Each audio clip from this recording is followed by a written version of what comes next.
Hello students, நம்ம இன்னைக்கு இந்த வீடியோவில் என்ன பார்க்க போகிறோம்னா exercise 11.2 inverse proportion direct and inverse ப்ரொபோஷனில் கொஸ்டின் நம்பர் 2 பார்க்க போகிறோங்கண்ணா.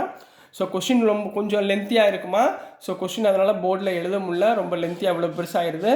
ஸோ நான் இந்த பேப்பரில் எழுதியிருக்கேன். ஸோ கொஸ்டின் மட்டும் புக்கில் பார்த்துக்கோங்க, இல்லை தெரிஞ்சால் இதில் பார்த்துக்கோங்க. நான் ஆன்சர் உங்களுக்கு இதில் எழுதிடுறேன், சரிங்களா. ஸோ கொஸ்டின் நம்பர் 2ல் என்ன கொடுத்துருக்காங்க, நம்ம in a television game show the prize money of rupees 1 lakh is to be divided equally among the winners. அதாவது ஒரு டெலிவிஷன் ஷோ வந்து நடக்குதுமா. இதில் ஒரு கேம் ஷோ நடக்குதுன்னு வச்சுக்கோங்க. இதோடைய ப்ரைஸ் மணி எவ்வளோ வருதுன்னா 1 lakh rupees கொடுக்குறாங்க, சரிங்களா. நீங்கள் வந்து வின் பண்ணிட்டா உங்களுக்கு 1 lakh rupees கொடுக்குறாங்க.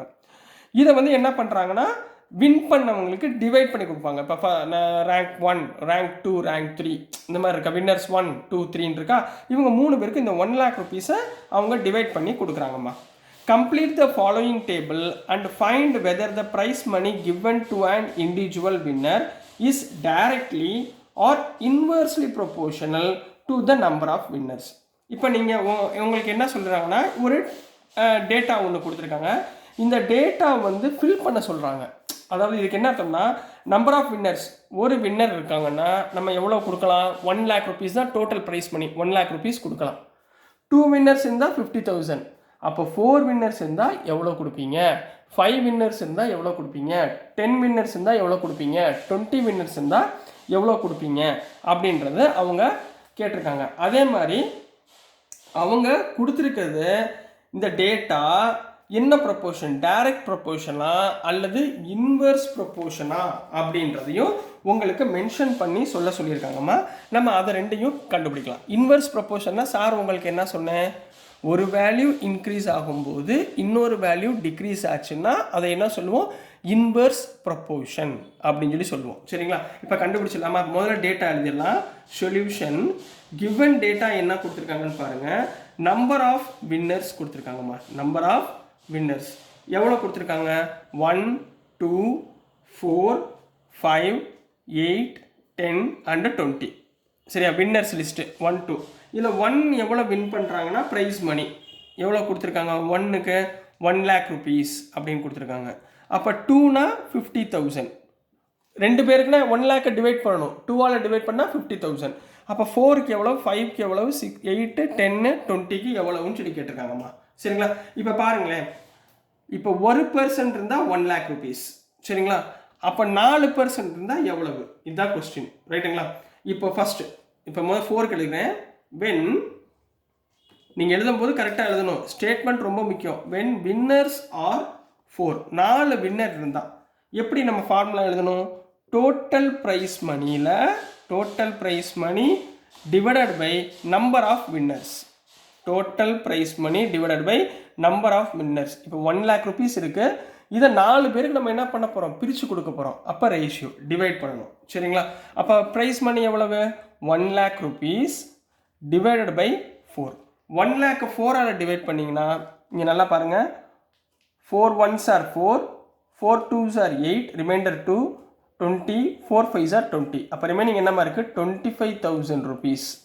அப்போது வின்னர்ஸ் வந்து 4 பேர் இருந்தால் நம்ம எவ்வளோ கொடுக்க போகிறோம், 25,000 rupees கொடுக்க போகிறோம். புரிஞ்சுங்களா, ஃபார்முலா புரிஞ்சுங்களா. இப்போ அடுத்து பாருங்கள், வின்னர்ஸ் when winners are எத்தனை வின்னர்ஸ்மா, 5 வின்னர்ஸ் இருக்காங்க. ஃபார்முலா ஒரு வாட்டி எழுதினா போதும், எல்லா வாட்டியும் எழுத தேவையில்ல. எவ்வளோ ருபீஸ், 1 lakh rupees. எவ்வளோ பேருக்கு டிவைட் பண்ண போகிறீங்க, 5 பேருக்கு டிவைட் பண்ண போகிறீங்க. 5னா 5 பேர், சரிங்களா. அப்போ கேன்சல் பண்ணுங்கள். 5 1s are 5, 5 2s are 10, remaining zeros. So என்ன வரும், 20,000 rupees.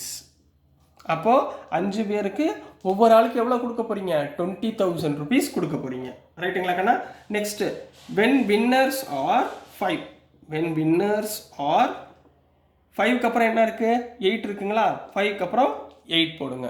இப்போ 8 பேர் வின்னர்ஸ் ஆகிட்டாங்க. அப்போ எவ்வளோ வரும், 1 lakh rupees டிவைடட் பை 8, ரைட்டுங்களா. 8னா 8 டேபிளில் போட்டலாமா. 8 1s are 8, reminder 2 20, 8 2s are 16, ரைட்டுங்களா. Reminder 4 40, 8 5s are 40. அப்போ எவ்வளோம்மா கொடுப்பீங்க, 8,000 8 8 1s are 8 sorry 8 1s are 8 ரைட்டுங்களா. அப்போ எவ்வளோ கொடுப்பீங்க?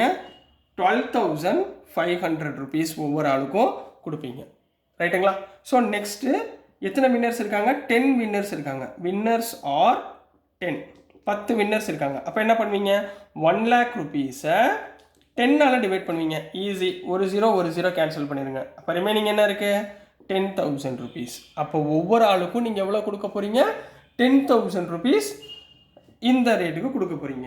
இப்போ அடுத்து when winners are 20, இப்போ 20 பேர் வின்னர்ஸ் வந்துட்டாங்கம்மா. சரிங்களா. ஸோ அடுத்து என்ன பண்ண போகிறீங்க? இந்த 1 lakh-ஐ 20ஆல் டிவைட் பண்ண போகிறீங்க. முதல்ல எப்படி 20ஆல் டிவைட் பண்ணணும்னா 0 முதல்ல கேன்சல் பண்ணிடுங்க. அப்போ ரிமைனிங் மட்டும் என்ன இருக்குது? 10,000 கரெக்டு தானே? 10,000 டிவைடட் பை 2 புரியுதுங்களாம்மா? 10,000 டிவைடட் பை 2னா 2 5s are 10 ரைட்டுங்களா. அப்போ ரிமைண்டர் என்ன வரும்? 5,000 rupees. 5,000 rupees. அப்போது 20 பேருக்கு நம்ம இந்த வின்னர்ஸ் 1 lakh rupees கொடுக்குறோம்னா அப்போ ஒவ்வொரு ஆளுக்கும் நம்ம எவ்வளோ தான் கொடுத்தாகணும்? 5,000 rupees நம்ம கொடுத்தாகணும். இதுதான் வந்து டேட்டா. ரைட்டுங்களா. ஸோ இப்போது அடுத்து என்ன ஒரு கேள்வி கேட்டிருக்காங்க? Find whether the prize money given to an individual winner is directly or inversely proportional அப்படின்னு கேட்டிருக்காங்க. ரைட். இந்த ப்ரைஸ் மணியெல்லாம் நீங்கள் டிஸ்ட்ரிபியூட் பண்ணியிருக்கீங்க. அது டைரக்ட் ப்ரொபோர்ஷனலாக போயிருக்கா? டைரக்ட் ப்ரொபோர்ஷனலாக ஒன்று இன்க்ரீஸ் ஆச்சுன்னா இன்னொன்று இன்க்ரீஸ் ஆகும். இன்வர்ஸ் ப்ரொபோர்ஷனலாக ஒன்று இன்க்ரீஸ் ஆகுனா இன்னொன்று டிக்ரீஸ் ஆகும். இதுதானே சார் சொல்லி கொடுத்துருக்கேன் உங்களுக்கு. ரைட். இப்போ நல்லா பாருங்கள். ஒரு நபர் இருக்கார். அப்போ ப்ரைஸ் மணி எவ்வளோ ஆயிடுச்சு? 1 lakh ரைட்டுங்களா. இப்போது இந்த வின்னர் லிஸ்ட்டு இன்க்ரீஸ் ஆகுது. 2 பேர் ஆகுது. ப்ரைஸ் மணி இங்கே என்னமா இருக்குது? 50,000 ஆயிடுச்சு. புரிஞ்சுங்களா. இப்போ அதே வின்னர்ஸ் வந்து 4 பேர் ஆகிறாங்க. ப்ரைஸ் மணி எவ்வளோ இருக்குது? 25,000. இதே வின்னர்ஸ் வந்து 5 பேராக இன்க்ரீஸ் ஆகிறாங்க. ப்ரைஸ் அமௌண்ட் என்ன ஆகுது? டிக்ரீஸ் 20,000 ஆயிடுச்சு. அதே வின்னர்ஸ் 8 பேர் ஆனால் அதோடைய ப்ரைஸ் மணி என்ன இருக்குது? 12,500ன்னு டிக்ரீஸ் ஆகிருக்கு. 10 மெம்பர்ஸ் இருக்கிறப்ப 10,000, அதாவது இங்கே பாருங்களேன், ப்ரைஸ் அமௌண்ட்டு இப்போ வின்னர்ஸ் இன்க்ரீஸ் ஆக ஆக இந்த ப்ரைஸ் அமௌண்ட் எல்லாமே என்னமா இருக்குது? டிக்ரீஸ் ஆகிட்டே போயிருக்குங்களா. அப்போ ஒரு சைடு உங்களுக்கு இன்க்ரீஸ் ஆகுது, இன்னொரு சைடு டிக்ரீஸ் ஆச்சுன்னா சார் என்ன சொல்லி கொடுத்துருக்கேன்? அப்போ இந்த கிவன் டேட்டா என்ன?